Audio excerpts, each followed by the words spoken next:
What's up, everybody? Renfail here, and we are back again with another Starfield character creation guide. And today we're focused on the traits section of character creation, which is a unique pro and con system that Starfield has, which is similar to, I think other games might call it perks, but it's essentially these optional things that you can add to your character if you want to. You don't have to if you don't want to. I didn't do it with my first character. I went traitless because I'm terrified to have too many things going on.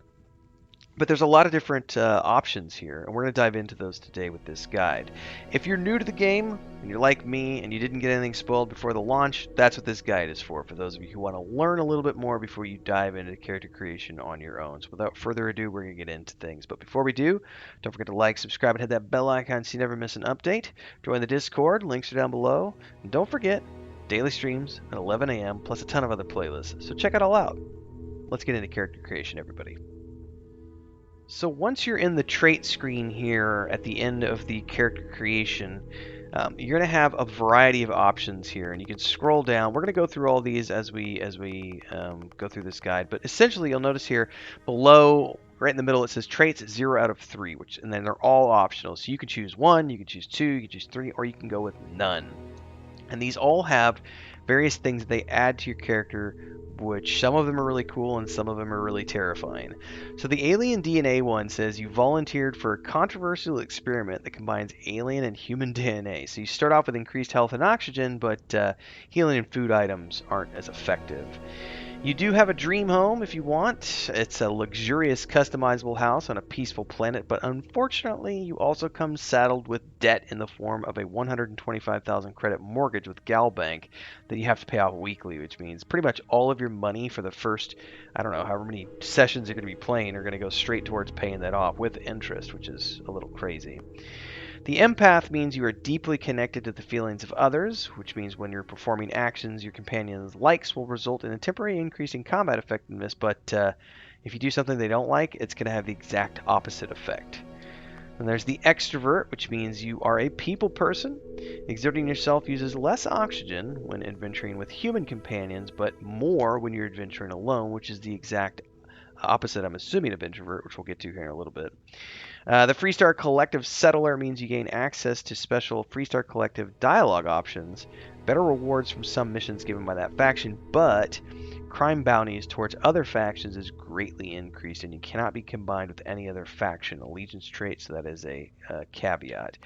Hero worship we've seen in some of the videos from Starfield Direct where you get the crazy guy that follows you around, but you've essentially earned the attention of an annoying, adoring fan who's going to show up randomly and jabber at you incessantly. But on the plus side, he'll join your crew and give you gifts, which may or may not be a good thing. Introvert is the opposite of extrovert. You need your alone time, and when you're by yourself, you exert less oxygen, but when you're with others, you do.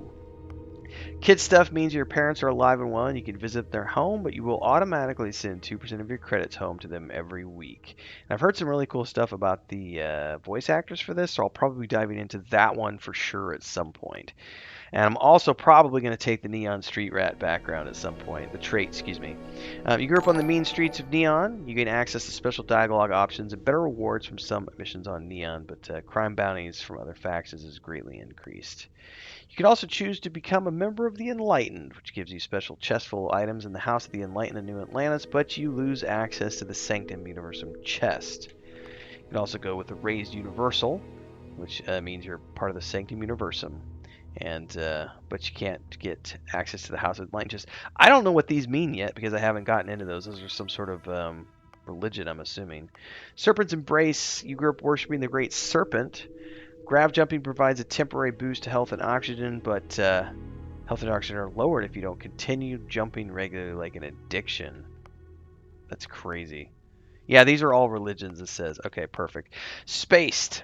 Your body has become acclimated to space. Health and oxygen are increased when in space, but decreased when on the surface, which sounds like the exact opposite of terra firma.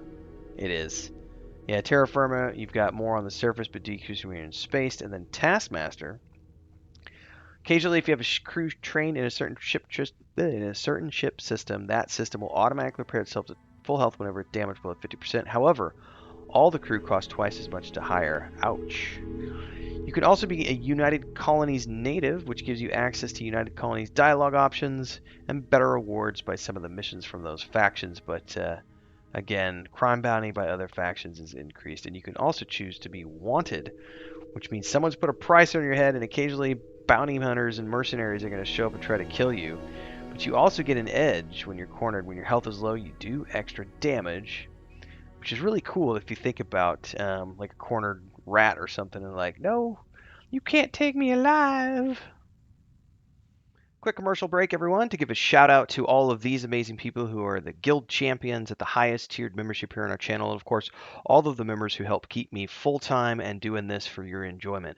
If you would also like to become a member, you get access to tons of special stuff like live stream, member only chat, private videos for our members several times a week. It's really simple. Just pick your tier, go from there. You can also do super chats or super thanks on any stream, YouTube short, or video that you see. Don't forget the Discord. Links are down below. Let's get back to the video. So just for the sake of taking a look at what this might look like, I'm going to go ahead and give this character the Neon Street Rat background. We're also going to look at kid stuff. And we might also take the wanted one, which sounds kind of cool. I like the fact that they all have their own unique icons as well, so you can go through and switch through these as you want. And they don't really have anything to do with the background. So if you watched our previous episode on the backgrounds just affect your starting skills, but this is also something where you might want to pay attention to the combination of these two for the roleplay perspective. So if you want to be, perhaps, if you're going for the kid stuff and Neon Street Rat, you know, growing up on Neon means you're more than likely probably like a cyber runner, perhaps. So I would probably look at having my next character be a cyber runner, who has these three backgrounds, which sound like a lot of fun. But of course, you can go, if you only want to choose like one of these, you can. So like we can go ahead and get rid of that and only take the two if we want. We can get rid of that and only take the one if we want.